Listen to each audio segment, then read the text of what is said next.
Welcome, one and all the manifestations of the oneness. This is Earth, Sun, Human, and I'm Isa Silver, your human design translator, here to talk today about the polarity between emotional hope and logical influence.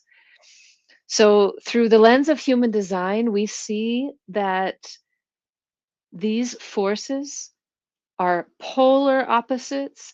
The hope is an emotional, or rather, there is something in humanity that we can call hope, which is an emotional drive to have a new kind of experience. So there must be some new kind of experience because life is so limited. There's so many restrictions, and there's the restrictions of the tribal life and the restrictions of all the systems. And can't there be a new kind of experience? On the other side of that, leading oneself in a logical direction, we could call that influence. And it's an expression of oneself. It is that voice that says, I am leading myself. And these two forces balance each other out. And I am learning about them this week, as we all have been. The sun and earth have been in these positions for the past 4 days. We're in the fourth line frequency today. So it's a nice day for me to externalize about these two forces, which I hadn't seen this way before. The human design and the human design mandala and nerdy studies like the blue I Ching became things that, well, are just kind of part of my life. But together, we're all together here in early January with the sun in the gate of hope and its opposite influence, the earth. So let's get into the six frequencies of those, shall we? Would you like to learn about the six frequencies of hope and influence? That's the question. So, the foundational frequency of hope looking for a new experience to spice life up, but to be investigative about it, to be introspective about it, could result in being reasonable, reasonableness. Now, the natural of hope is going to be cautious. Caution here, looking for harmony, willing to be alone, not really needing to interact with so many people to have a new experience, but when they do it naturally.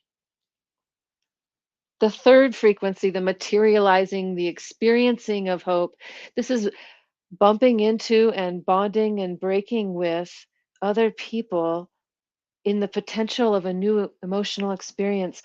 It could result in efficiency. This is a potential, but there's going to be some pain because the fates are on the other side of gate 41. The fates in the emotional center.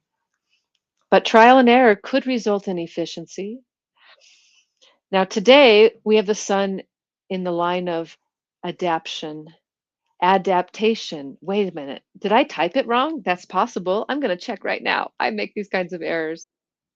Apparently, I got the word right. Adaptation.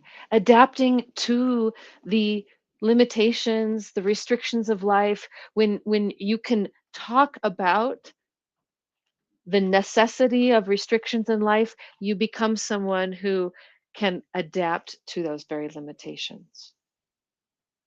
And then there's what the collective wants to see. They want to project on this fifth line the savior of hope. Hope is possible. And the collective will authorize this heretic of hope. Recognition of the ability to focus one's energy on the essentials in times of restriction. Ah, that would be nice. So, what does the sixth line do? What does the transforming do? What does the one who's leaving the hexagram do around hope? We could call it promotion. Letting one's abilities be used by the entirety, recognizing the oneness of us all. Remember, this is a collective circuitry gate. We're talking about the sharing of a drive for an emotional experience. In contrast, influence, where the earth is sitting now, the gate of influence is logical. It's not looking for a one time experience, it's looking to walk the talk every time, that sixth line is. While the fifth line frequency, the clarity of influence, we can call it attitude, the projection that they are and have what it takes to lead themselves. But doesn't mean that anyone will actually follow them because they're really only leading themselves. Right now, the earth is in motivation, the fourth frequency of influence, the opportunistic frequency, the friendly networking. We are sharing the logical direction, motivation, going in the right way. We can tell it's the right way because it's logical. Going off and having a one-time emotional experience that will never be repeated, that's not logical. That's where the sun is right now. But the grounding of that comes through the logical expression of we can go in the right direction. Down into the lower part of the trigram now, the third line, the materializing and experiencing of influence, we could call it selectivity. That might happen if you trial and error around followers, because this is the alpha gate and it's looking for followers. And by the way, I carry a gate 7, so I notice these influencing people. So selectivity might result. Trials and errors with followers, that third line. The second line doesn't care to be followed at all, so it's just arrogant. It's the natural at going its own direction. It's not looking for anyone to recognize it. It doesn't even know that other people are looking at it as going in its own direction. It doesn't recognize the arrogance that others might see.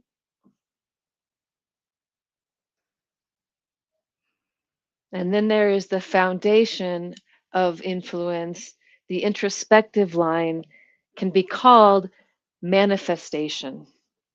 Influence through the expression of leadership, leadership mostly being leading oneself. And that is this week's perspectives and growing understandings around this polarity.